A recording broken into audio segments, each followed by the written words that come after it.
Good morning. This is the Bible reading video for section 9, lesson 2. Today we're reading Deuteronomy 18 through 22 and Psalm 50. Deuteronomy 18. The Levitical priests, the entire tribe of Levi, shall own privately no portion of land or inheritance with Israel. They shall eat the Lord's offerings by fire in his portion. They shall have no inheritance of land among their countrymen, brothers, brethren. The Lord is their inheritance, and he promised them. Now this shall be the priest's portion from the people. From those offering a sacrifice, either an ox or a sheep, they shall give to the priest the shoulder and the 2 cheeks and the stomach. You shall also give him the first fruits of your grain, your new wine, the first of the season, and your olive oil, and the first sheared fleece of your sheep. For the Lord your God has chosen him and his sons from all your tribes, to stand and serve in the name of the Lord forever. Now if a Levite comes from any of your cities throughout Israel where he resides, and comes whenever he wishes to the sanctuary, the place where the Lord chooses, then he shall serve in the name of the Lord his God, like all his fellow Levites who stand there before the Lord. They shall have equal portions to eat, except what they receive from the sale of their father's estates. When you enter the land which the Lord your God is giving you, shall not learn to imitate the detestable, repulsive practices of those nations. There shall not be found among you any one who makes his son or daughter pass through the fire as a sacrifice, one who uses divination and fortune-telling, one who practices witchcraft, or who interprets omens, or a sorcerer, or one who casts a charm or spell, or a medium, or a spiritist, or a necromancer who seeks the dead. For everyone who does these things is utterly repulsive to the Lord, and because of these detestable practices, the Lord your God is driving them out before you. Shall be blameless, complete, perfect before the Lord your God. For these nations which you shall dispossess, listen to those who practice witchcraft, and to diviners and fortune-tellers. But as for you, the Lord your God has not allowed you to do so. The Lord your God will raise up for you a prophet like me, Moses, from among you, from your countrymen. You shall listen to him. This is according to all that you asked of the Lord your God at Horeb, Mount Sinai, on the day of the assembly, saying, Let me not hear the voice of the Lord my God again, nor see this great fire any more, so that I will not die. The Lord said to me, They have spoken well.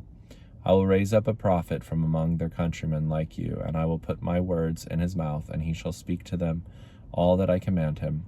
It shall come about that whoever will not listen to my words, which he shall speak in my name, I myself will require it of him, and there will be consequences. But the prophet who presumes to speak a word in my name, which I have not commanded him to speak, or which he speaks in the name of other gods, that prophet shall die.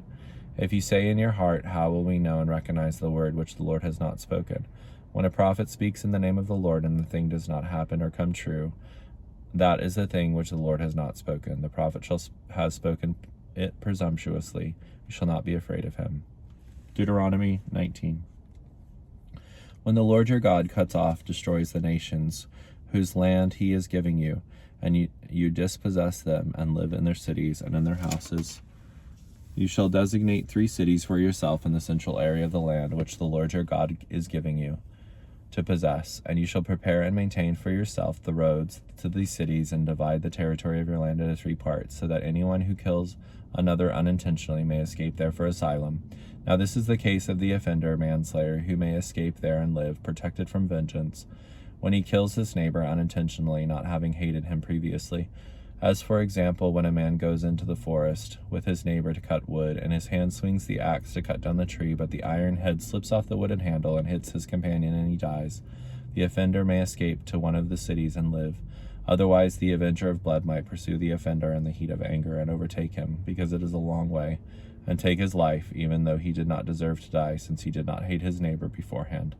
Therefore I command you, saying, You shall set aside 3 cities of refuge for yourself. If the Lord your God enlarges your borders, as he has sworn to your fathers to do, and gives you all the land which he promised to give you, your fathers, if you keep and carefully observe all these commandments which I am commanding you today to the Lord your God, and to walk, that is, to live each and every day always in his ways, then you shall add 3 more cities of refuge for yourself besides these 3, so that innocent blood will not be shed by blood avengers in your land, which the Lord your God is giving you as inheritance, and the blood guilt will not be on you for the death of an innocent man. But if there is a man who hates his neighbor and lies in wait and ambushes for him and attacks him and strikes him down so that he dies, and the assailant escapes to one of these cities, Then the elders of his own city shall send for him and have him taken back from there and turn him over to the avenger of blood, so that he may be put to death. You shall not pity him, the guilty one, but you shall purge the blood of the innocent from Israel, so that it may go well with you. You shall not move to your neighbor's boundary markers, which their forefathers, the first divided territory, have set in the land in which you inherit, in the land in which your God is giving you to possess. A single witness shall not appear in a trial against a man for any wrong or any sin which he has committed. Only on the testimony or evidence of 2 or 3 witnesses shall a charge be confirmed. If a malicious witness rises up against a man to falsely accuse him of wrongdoing, then both parties to the controversy shall stand before the Lord, where the priests and the judges who will be in office at the time. The judges shall investigate thoroughly, and if the witnesses are faultless witnesses, and he has accused his brother falsely, then you shall do to him just as he has intended to do to your brother. So you shall remove the evil from among you. Those who remain will hear and be afraid, and will never do such evil among you again. You shall not show pity to the guilty one. It shall be life for life, eye for eye, tooth for tooth, hand for hand, foot for foot. Deuteronomy 20. When you go out to battle against your enemies and see horses and chariots and people more numerous than you, do not be afraid of them, for the Lord your God, who brought you up from the land of Egypt, is with you. When you approach the battle, the priest shall come forward and speak to the people, and shall say to them, Hear, O Israel, you are advancing today to battle against your enemies. Do not lack courage, do not be afraid, or panic, or tremble in terror before them. For the Lord your God is he who goes with you, to fight for you against your enemies, to save you. The officers shall also speak to the soldiers, saying, What man is there who has built a new house and has yet not dedicated it? Let him go and return to his house, otherwise he might die in the battle, and another man would dedicate it. What man has planted a vineyard and has not put it to use, harvesting its fruit? Let him go and return to his house, otherwise he might die in the battle, and another man would begin to use its fruit. And who is a man who is engaged, legally promised to a woman, and has not married her? Let him go and return to his house, otherwise he might die in battle, and another man might marry her. Then the officers shall speak further to the soldiers and say, Who is the man who is afraid and lacks courage? Let him go and return to his house, so that he does not cause his brother's courage to fail like his own. And it shall be, when the officers have finished speaking to the soldiers, they shall appoint commanders of armies over them. When you advance to a city to fight against it, you shall first offer it terms of peace. If that city accepts your terms of peace and opens its gates to you, then all the people who are found in it shall become your first labor and shall serve you. However, if it does not make peace with you, but makes war against you, then you shall lay siege to it. When the Lord your God gives it into your hand, you shall strike down all the men in it with the edge of the sword. Only the women and the children and the animals and everything that is in the city, all its spoil, you shall take as plunder for yourselves, and you shall use the spoil of your enemies, which the Lord your God has given you. That is what you shall do in all the cities that are far away from you, which are not among the cities of the nations nearby, which you are to dispossess. Only in the cities of the peoples that the Lord your God is giving you as an inheritance, you shall not leave alive anything that breathes, but you shall utterly destroy them, the Hittite, the Amorite, the Canaanite, the Perizzite, the Hivite, and the Jebusite, just as the Lord your God has commanded you, so that they will not teach you to act in accordance with their detestable practice which they have done in the worship and service for their gods, and in this way cause you to sin against the Lord your God.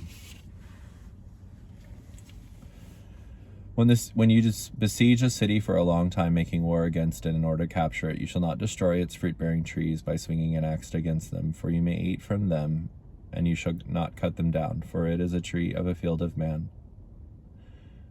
For is the tree of the field a man, that it should be besieged, destroyed by you? Only the trees which you know are not fruit trees you destroy and cut down, so that you may build siege works against the city that is making war with you until it falls. Deuteronomy 21. If someone is found slain, lying in the field, in the land which your Lord your God gives you to possess, and is not known who has killed him, then your elders and judges shall go out and measure the distance to the cities which are around the dead person. It shall be that the elders of the city which is nearest to the dead man shall take a heifer of the herd, one which has not been worked, and which has not pulled the yoke, and the elders of that city shall bring the heifer down to a river valley with running water, which has not been plowed or planted, and shall break the heifer's neck there in the valley. Then the priest, the son of Levi, shall approach, for the Lord your God has chosen them to serve him, and bless his name, presence of the Lord. And every dispute and every assault, violent crime, shall be settled by them. All the elders of that city nearest to the dead man shall wash their hands over the heifer whose neck was broken in the valley, and they shall respond and say, Our hands did not shed this blood, nor did our eyes see it. Forgive your people Israel, whom you have redeemed, O Lord, and do not put the guilt of innocent blood among your people in Israel, and the guilt of the blood shall be forgiven them. So shall you remove the guilt of innocent blood from among you when you do what is right in the sight of the Lord. When you go out to battle against your enemies, and the Lord your God hands them over to you, and you lead them away captive, and you see a beautiful woman among the captives, and desire her, and would take her as your wife, then you shall bring her home to your house, and she shall shave her head and trim her nails in preparation for mourning. So she shall take off the clothes of her captivity, and remain in your house, and mourn for her father and for her mother a full month. After that you may go in to her, and be her husband, and she shall be your wife. But it shall be that if you have no delight and take no pleasure in her, then you shall let her go wherever she wishes. You certainly shall not sell her for money. You shall not deal with her as a slave, or mistreat her, because you have humbled her by forced marriage. If a man has two wives, one loved and the other unloved, and both the loved and the unloved have borne him sons, and the firstborn son belongs to the unloved wife, then on the day when he wills his possessions to his sons, he cannot treat the son of his loved wife as the firstborn in place of the son of his unloved wife, the actual firstborn. Instead, he shall acknowledge the son of his unloved as the firstborn, by giving him a double portion of all he has. For was the beginning of his strength, generative power. To him belongs the right of the firstborn. If any man has a stubborn and rebellious son who will not obey the voice of his father or his mother, and when they reprimand or discipline him, he will not listen to them, then his father and mother shall take hold of him and bring him out to the elders of the city at the gateway of his hometown. They shall say to the elders of his city, "This son of ours is stubborn and rebellious. He will not obey us. He is a glutton and a drunkard." Then all the men of the city shall stone him to death, and you shall remove the evil from among you, and all Israel will hear of it and be afraid. And if a man has committed a sin worthy of death, and he is put to death, and afterwards you hang him on a tree as a public example, his body shall not hang all night on the tree, but you shall most certainly bury him on the same day, for he who is hanged is cursed by God, so that you do not defile the land which the Lord your God gives you as inheritance. Deuteronomy 22. You shall not see your countryman's ox or his sheep straying away and being stolen, and ignore your duty to help them. You shall certainly take them back to him. If your countryman is not nearby, or you do not know him, you shall bring the animal to your house, and it shall stay with you until he searches for it. Then you shall return it to him. You shall do this with his donkey, or with his garment, or with anything that your countryman has lost and you have found. You are not allowed to ignore your duty to help them. You shall not see your countryman's donkey or his oxen fallen down along the road and ignore your duty to help them. You shall certainly help him lift it up. A woman shall not wear a man's clothing, nor shall a man put on a woman's clothing. For whatever does these things is utterly repulsive to the Lord your God. For if you happen to come upon a bird's nest along the road, in any tree or on the ground, with young ones or eggs, and the mother bird is sitting on the young of her eggs, you shall not take the mother with the young. You should certainly let the mother go, but you may take the young for yourself, so that it may be well with you, and you may prolong your days. When you build a new house, you shall make a railing, parapet around the flat roof, so that you do not bring the guilt of innocent blood on your house if someone falls from it. You shall not sow your vineyard with two kinds of seed, or everything produced by the seed which you have sown and yield in the vineyard will become defiled and banned for use. You shall not plow with an ox, a clean animal, and a donkey, unclean animal, together. You shall not wear a fabric made of wool and linen blended together, a fabric pagans believe to be magical. You shall not make tassels for yourself on the four corners of your outer garment on which you cover yourself. Oh, you shall make tassels for yourself on the four corners of your outer garment which you cover yourself. If any man takes a wife and goes into her, and then scorns and hates her, and charges her without cause with shameful behavior, and publicly defames her, and says, "I took this woman, but when I approached her, I did not find in her evidence of virginity," then the young woman's father and her mother shall get and bring out the evidence of her virginity to the elders of the city of the gate where the court is held. The father of the young woman shall say to the elders, "I gave my daughter to this man as wife, but he hates her, and has turned against her, and behold, he has made baseless charges against her, saying, I did not find your daughter the evidence of her virginity, but this is the evidence of my daughter's virginity." And they shall spread out the garment before the elders of the city. Then the elders of that city shall take the man and reprimand him, and they shall fine him 100 shekels of silver, and give it to the father of the young woman, because he has publicly defamed a virgin of Israel. And she shall remain his wife. He is not allowed to divorce her as long as he lives. But if this charge is true, but if this charge is true, and the evidence of virginity was not found in the young woman, then they shall bring her out of the doorway of her father's house, and the men of her city shall stone her to death, because she has committed a deliberate sin in Israel by playing the prostitute in her father's house. So you shall remove the evil from among you. If a man is intimate with a woman who is another man's wife, they shall both be put to death. The man who lay with a woman and the woman shall remove the evil from Israel. If a young woman who is a virgin is engaged, legally betrothed to a man, and another man finds her in the city and is intimate with her, then you shall bring them both out to the gate of the city and stone them to death, and the young woman because she did not cry out for help, though she was in the city, and the man because he has violated his neighbor's promised wife. So you shall remove the evil from among you. However, if the man finds a girl who is engaged, legally betrothed in the open field, and seizes her, and is intimate with her by force, then only the man who lies with her shall be put to death. But you shall do nothing to the young woman. She has committed no sin worthy of death, for this is the same as when a man attacks his neighbor and murders him. When he found her in the open field, the engaged girl may have cried out for help, but there was no one to help and save her.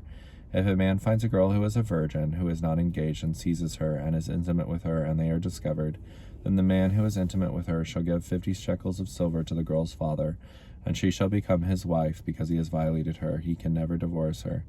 A man shall not take his father's former wife, so that it will not be exposed his father's wife.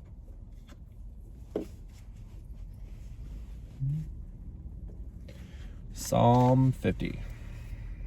Psalm 50. All right. Psalm 50. The mighty one, God the Lord, has spoken, and summoned the earth from the rising of the sun to its setting, from east to west. Out of Zion, the perfection of beauty, God has shone forth. May our God come and not keep silent. Fire devours before him, and around him a mighty tempest raged. He summons the heavens above and the earth to judge his people. Gather my godly ones to me, those who have made a covenant with me by sacrifice, and the heavens declare his righteousness, for God himself is judge. Hear, O my people, and I will speak. O Israel, I will testify against you. I am God, your God. I do not reprove you for your sacrifices. Your burnt offerings are continually before me. I will accept no young bull from your house, no male goat from your folds, for every beast of the forest is mine, and the cattle on 1,000 hills. I know every bird of the mountains, and everything that moves in the field is mine. If I were hungry, I would not tell you, for the world and all it contains are mine. Shall I eat the flesh of bulls, or drink the blood of male goats? Offer to God the sacrifice of thanksgiving, and pay your vows to the Most High. Call on me in the day of the trouble, and I will rescue you, and you shall honor and glorify me. But to the wicked God says, what right have you to recite my statutes, or to take my covenant on your lips? For you hate instruction and discipline, and cast my words behind you, disregarding them. When you see a thief, you are pleased with him, and condone his behavior, and you associate with adulterers, and give your mouth to evil, and your tongue frames deceit. You sit and speak against your brother, you slander your own mother's son. These things you have done, and I kept silent. You thought I was just like you. Now I will reprimand and denounce you, and state the case in order before your eyes. Now consider this, you who forget God, or I will tear you into pieces, and there will be no one to rescue you. He who offers a sacrifice of praise and thanksgiving honors me, and to him who orders his way rightly, who follows the way that I show him, I shall show the salvation of God.